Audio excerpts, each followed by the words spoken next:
দাদি কেমন আছেন? বাবা না পাইতে ভালো হয়েছে। আপনি কি দিয়ে ভাত খাচ্ছেন এসব? মরিচ ডলা কেন? কামাই করে পাইনি, চোখের অসুখ, ঘাড়ের অসুখ। অসুস্থ? আপনার কেউ নাই? না, বাবা থাকেই নাই। কেউ নাই না? প্রিয় দর্শক, আসলে সমাজে না আসলে অনেক কিছু দেখা যায় না। এটা হচ্ছে সারেকান্দি উপজেলা। এখানে আমি আসলে মাঝে সাঝে আসি। দেখেন আজ এই যে এদিকে মার্কেট প্লাস একটা একটা বাজার।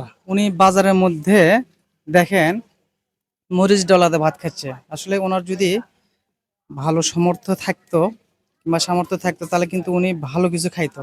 আজ এই ওপেনলি বাজারের মধ্যে এরকম খাওয়া আসলে আমাদের জন্য এটা দুঃখজনক ঘটনা।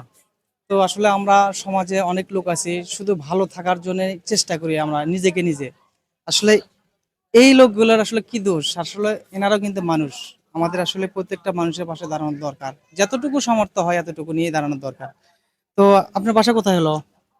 লেপার তৈরি নেপালতলি। আচ্ছা, আপনি এখানে কখন আসছেন? দেন সকালে। সকালে আসছেন। টাকা পয়সা পাইছেন কিছু?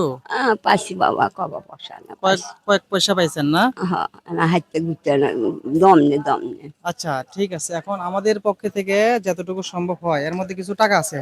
আপনি খাচ্ছেন, কিছু টাকা আছে এর মধ্যে। হ্যাঁ।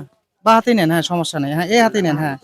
তো আমাদের জন্য দোয়া করবেন আমরা যেন এইভাবে আপনাদের মাঝে আসতে পারি, আপনাদের হয়ে কাজ করতে পারি। ভালো থাকবেন, হ্যাঁ? ঠিক তোমরা আছে, ভালো আল্লাহ হাফেজ। থাকো, হ্যাঁ, হ্যাঁ, নয়নারা ঠিক ভালো আছে, ঠিক আছে। থাকো। থাকেন, আল্লাহ ভালো বিপদ থাকবেন।